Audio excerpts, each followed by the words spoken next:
Thanks, Clau, and welcome to the show. My guest today is Michael Hart.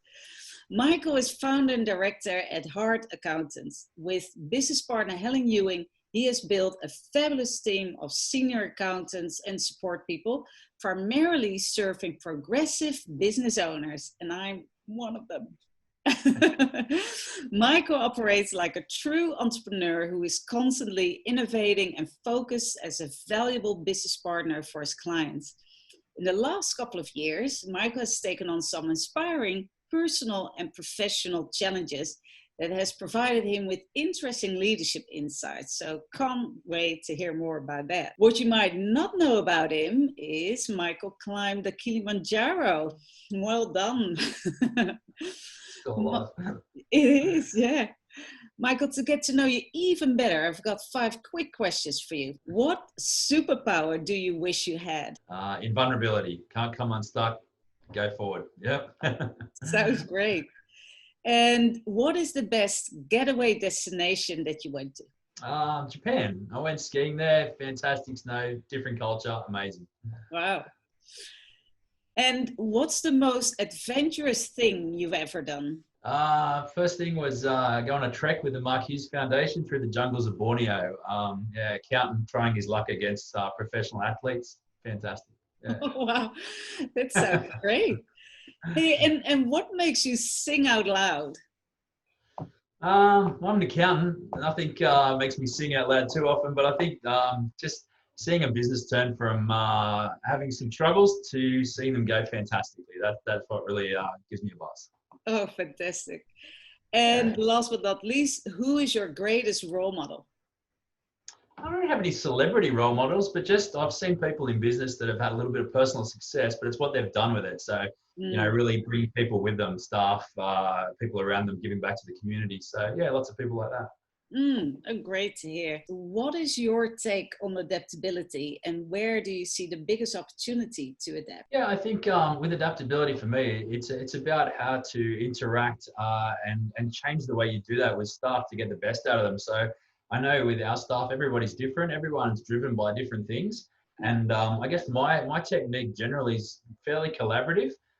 So, getting people involved in and understanding what drives them and sort of customizing my approach to ensure that what we're doing is inspiration to others. I suppose in terms of adaptability, like everybody at the moment is going through an interesting example with COVID, maybe not, one we'd love, but it's there nonetheless.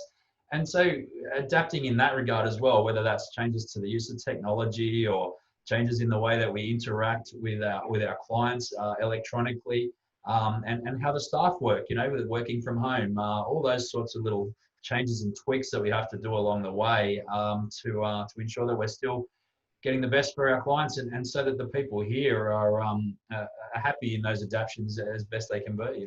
In times of pressure, how do you ensure strategic thinking is still prioritized? Yeah, look, when I first kicked off my business, I acknowledged that my strategic thinking is one of the things that could suffer as a result of me really focusing on client, their ability to be serviced, to get the best for the clients and so forth. So when I started, my business partner and we had a chat about our strengths, and she's really great in terms of bringing us back to target and keeping a strategic focus. So that's really something that I've in some ways delegated, but obviously we're both accountable for it. She just keeps us back on track when things get busy or clients have demands and so forth. As I said, if without that knowledge of who's doing what in the business, it's easy to fall back into just busyness. So that's how I live. Yeah. Now I get it. As a strength-based coach, I'm all for that, and it definitely helps to focus. Yeah, good to hear. Yeah. And what do you do to keep up with leadership and industry developments? I think for me personally, it's a lot of reading. I enjoy reading articles. Yeah. We, as a team, attend some strategic sessions and so forth as a group.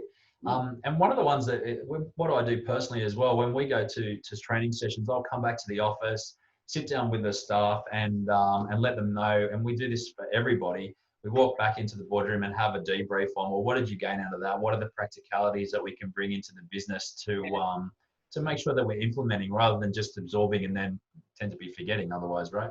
Yeah. So so journals as well, but external training, and yeah, reading a lot. I think that sort of stay up to date with things by doing that. Yeah. No, I'll echo that because I also read a lot, whether it's books or articles, but I like the idea that you mentioned that you then do a debrief and you share, you summarize what the takeaways was and how they can work for your company. So yeah, great to hear. And there's been even more of that in recent times with COVID, so plenty of change and so forth. So there's been a lot of opportunity to get that back to the team and make sure that we're attacking it head on. Sounds great. Hey, and when you have complex dilemmas, how do you get clarity for yourself from that? Yeah, I think probably the first thing is ask heaps of questions. So we go to the client and get a really good understanding of what the issue is, what their unique circumstances are, and set all that out. And then sit down and understand, well, okay, well, in line with those circumstances, what are the challenges? Where are the obstacles? I guess we sort of have a bit of a plan to success. So going, okay, well, the optimum route is that we get this concession or that we achieve this particular outcome. And then we sort of go through as a team. And so I do run this past the other guys. Once I've sort of set it out and go, well, that's the route we'd like to take. Here are the two obstacles and what sort of challenges are there to overcome those. Once we set that out, as I said, bounce it off a couple of other, peers. Yeah. And then come up with a way to attack it the best way possible. But I think setting it out first, getting it on paper so I'm really clear, and then I'm working out where the problems are, then you can attack them. Yeah, sounds like a great approach, and it's also good to ask many questions to rather seek to understand rather than start guessing or assuming. 100%. Yeah, I think assumptions are real danger in lots of areas, right? So the more questions you can get and clarity from the client, the more confident you feel in your answer. Yeah, I agree. Hey, and last but not least, from reflections of looking at these questions and thinking those through, what is something that going forward you're going to do different or be different? Yeah, gotcha.